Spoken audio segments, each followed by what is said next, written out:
तुम लोग ये बात समझ जाओ, ये पेपर लीक होना, सीटें बेचना, घोटाला होना, ये सब जानबूझकर किया जाता है भारत की सभी राजनीतिक पार्टियों के द्वारा। वो जानते हैं कि यदि पेपर लीक की घटनाएं होती रहीं तो ये पेपर लीक के जरिए अयोग्य लोग सिस्टम में आ जाएंगे। चूंकि जो ऊपर नेता बैठे हुए हैं वो अयोग्य हैं, वो चाहते हैं कि उनकी बात मानने वाला भी अयोग्य हो, जी हजूरी करने वाला हो। सोच कर देखो, अगर सिस्टम में ब्रिलियंट लोग अंदर आ गए तो फिर इन अयोग्य नेताओं की बात कौन सुनेगा। और इन नेताओं का एक दृष्टिकोण है कि अभी हम शासन कर रहे हैं, हमारा लड़का तैयार हो रहा है, विदेश से पढ़ के आते ही 25-35 साल का होगा, उसको चुनाव लड़ा दिया जाएगा, संसद में भेज दिया जाएगा, फिर तुम उसकी गुलामी करो। पर चूंकि तुम आवाज उठा सकते हो, योग्य हो, इसीलिए तुमको सिस्टम से बाहर रखा जाएगा। इसका सबसे अच्छा तरीका है टाइम पे भर्ती मत निकालो। दूसरा, पेपर लीक करा दो, अगर कुछ नहीं बने तो सीट बेच डालो। जैसे कि मध्य प्रदेश में पटवारी की सीटें बेच दी, छत्तीसगढ़ में पीएससी की सीटें बेच दी, राजस्थान में पेपर लीक हो गया, और अब उत्तर प्रदेश के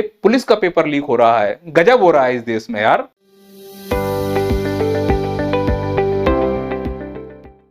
गरीबी में आटा गीला होना आज के उन युवाओं पर बिल्कुल सूट करता है जो सरकारी नौकरी की तैयारियां कर रहे हैं। एक तो वैसे ही सरकारी नौकरी की वैकेंसियां नहीं आती, और जैसे तैसे आती हैं तो पेपर लीक हो जाता है।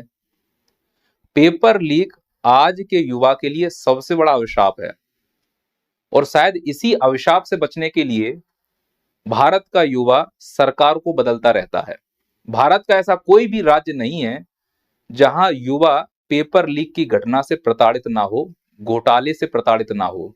राजस्थान में पेपर लीक हुआ, छत्तीसगढ़ में सीटें बेच दी गई, मध्य प्रदेश में व्यापम घोटाला हुआ, अभी हाल ही में पटवारी घोटाला सामने आ रहा है, उसको क्लीन चिट दे दी गई है।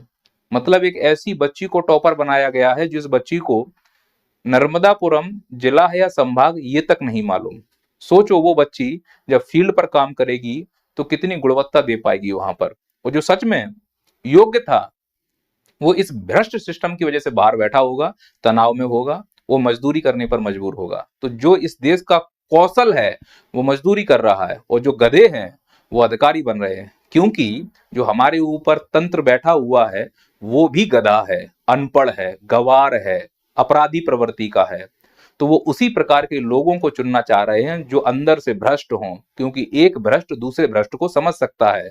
अगर कोई योग्य व्यक्ति चला गया तो वो तानाशाही सिस्टम को स्वीकार नहीं करेगा, तो उनका जो सिस्टम बन रहा है वो टूट जाएगा। इसीलिए भ्रष्टाचार हो रहा है, इसीलिए ऐसे अयोग्य लोगों को सिस्टम में डाला जा रहा है, जिससे अभी तक इन लोगों ने शासन किया है, अब इनके लड़के आकर शासन करेंगे। वो शासन तभी चल पाएगा जब ये पूरा सिस्टम अयोग्य हो, और ये अयोग्यता तब हो सकती है जब इस प्रकार से पेपर लीक की घटनाएं होती नहीं हो, इस प्रकार से पटवारी की सीटें बेचती रही हो, घोटाला होता रहा हो।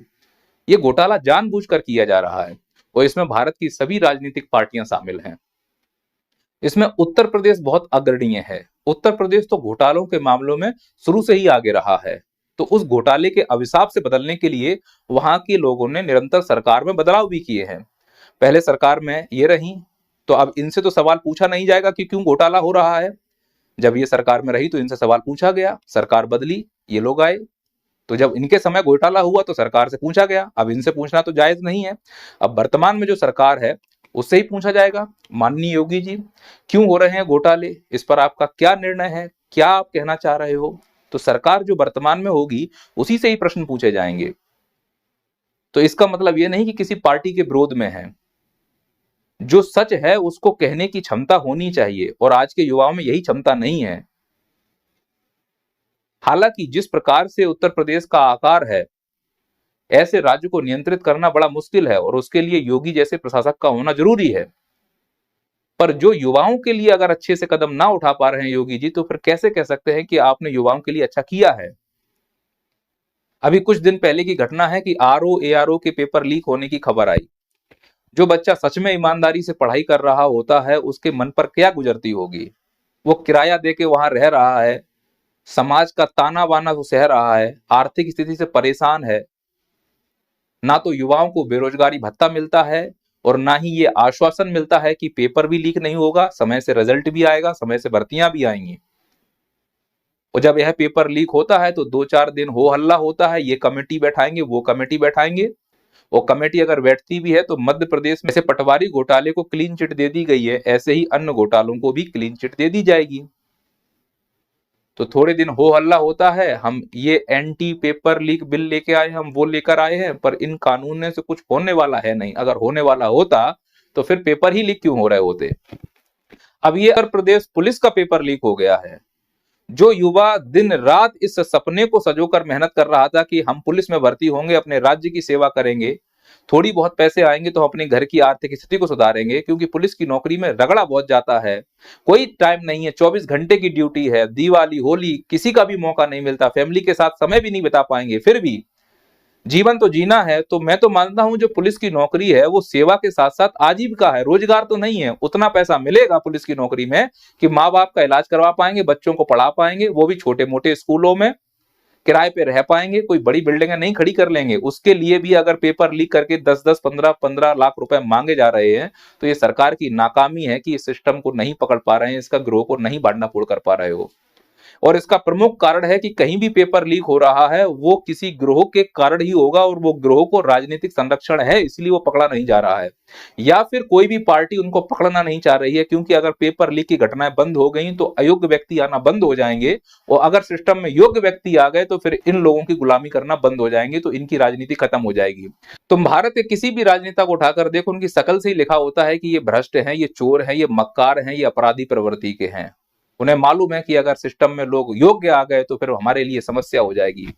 तो उस समस्या से निपटने के लिए जरूरी है कि इसमें एक लूप होल बना रहे। अगर पेपर लीक होता रहेगा, इस प्रकार के आंदोलन होते रहेंगे, तो आंदोलनों में कौन जाएगा? अगर पढ़ा लिखा बच्चा जाएगा तो उसे डिस्ट्रैक्ट होकर सरकारी नौकरी करना बंद कर देगा, तो पढ़ा लिखा बच्चा उसमें जाएगा ही नहीं, स्मार्ट बच्चा उसमें जाएगा ही नहीं, तो एक गधों की संख्या बढ़ती जाएगी, और गधों को नियंत्रित करना बहुत आसान है इस देश में।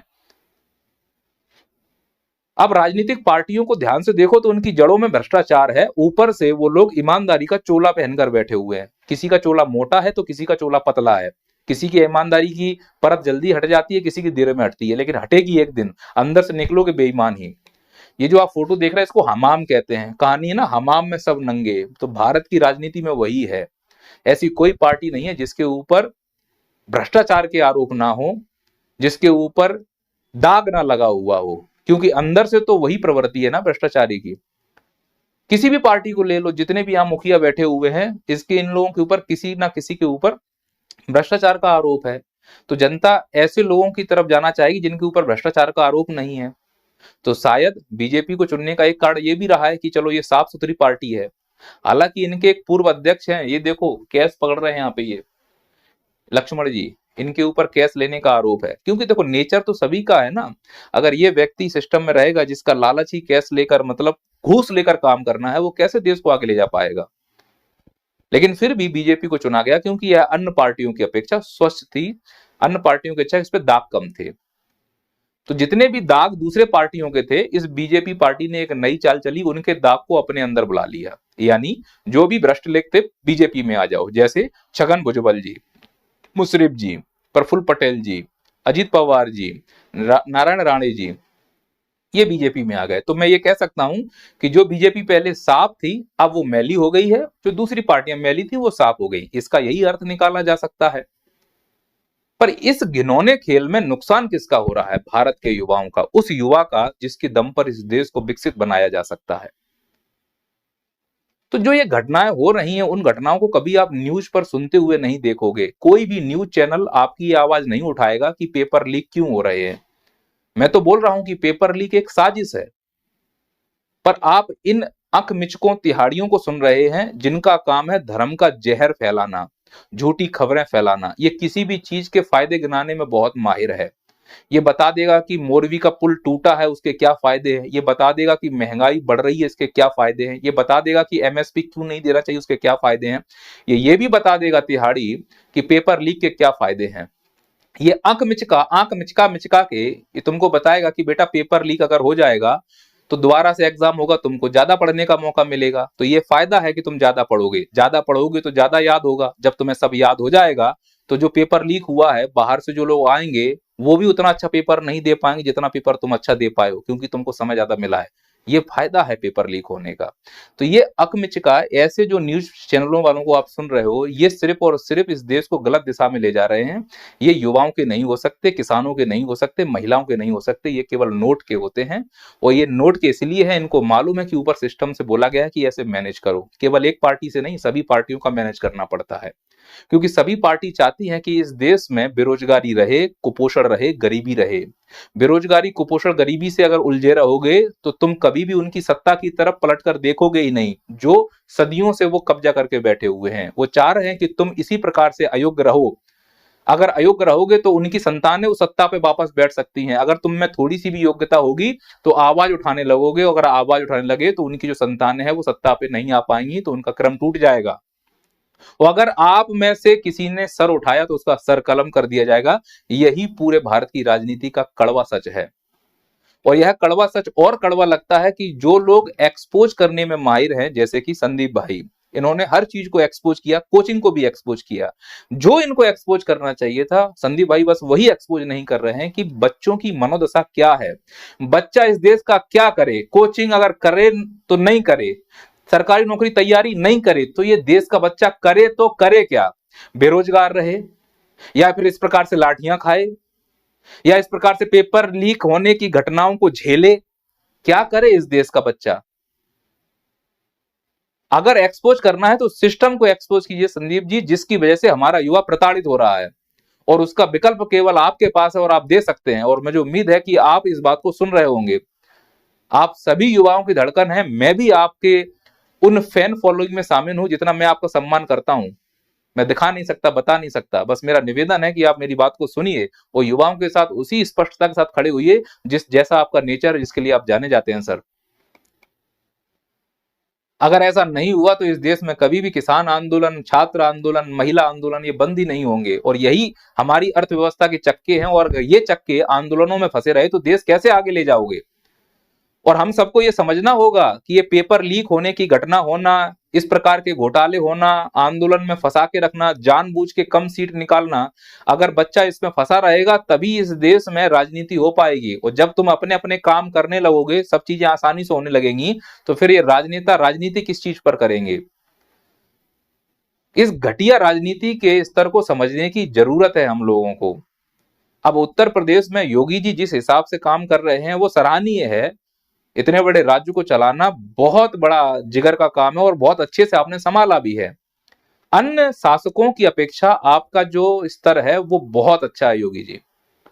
तो मैं आपसे तो यही निवेदन करूंगा कि थोड़ा परीक्षा लीक के लिए आप थोड़ा सा काम कर लीजिए। और माननीय प्रधानमंत्री मोदी जी के मैसेज को तो आप सभी लोग अपने जहन में उतार ही लो। वो कितना अच्छा मैसेज दे रहे हैं। खाली बोतल है उनके हाथ में, बोल रहे हैं कि कबाड़े की दुकान खोलना काम शुरू करो, सरकारी नौकरी के सपने छोड़ो। यहाँ देश में रोजगार की जगह आजीविका शब्द प्रयोग किया जा रहा है। पकौड़े तलो, चाय की व्यवस्था तो हो ही जाएगी इस देश में। तो अगर आपको कुछ करना है तो वो ये सोचकर कीजिए कि जिस प्रतिनिधि को आप चुन रहे हो वो आपके साथ कितना खड़ा हुआ है। अब देखिए कि आपने जिस विधायक को वोट दिया है, क्या आपकी इस मुसीबत में वो साथ दिख रहा है? बिल्कुल नहीं दिखेगा, क्योंकि उस समय वोट मांगते समय उनकी मंशा कुछ और थी।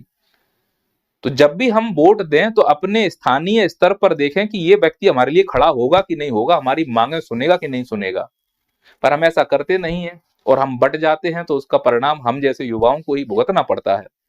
बाकी आप लोग समझदार हैं, शांति बनाए रखें, ऐसा कोई काम ना करें जिससे आपके माता पिता को शर्मिंदा होना पड़े, हम लोगों को शर्मिंदा होना पड़े। ऐसा कोई काम मत करना जिससे आपके माता पिता जीवन भर दुखी रहें। धैर्य रखें, विश्वास रखें सिस्टम पर।